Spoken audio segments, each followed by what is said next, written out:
حضرت ابو بکر صدیق رضی اللہ تعالیٰ عنہ نے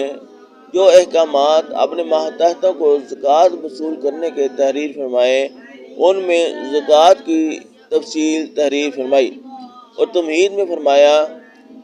تمہید میں تحریر فرمایا کہ جو اس تفصیل کے ساتھ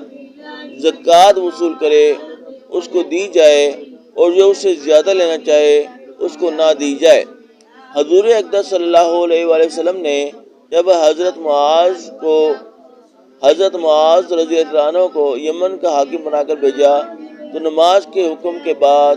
زکوٰۃ ادا کرنے کے حکم کی تلقین فرمائی اور یہ ارشاد فرمایا کہ جب وہ زکوٰۃ ادا کریں تو ان کے بہترین مال کو لینے کی کوشش نہ کرنا، مظلوم کی بددعا سے بچنا کہ مظلوم کی بددعا کے قبول ہونے میں کوئی آڑ نہیں ہوتی۔ جو کچھ پڑھا گیا سنا گیا، یا اللہ اس کو قبول فرما، آمین۔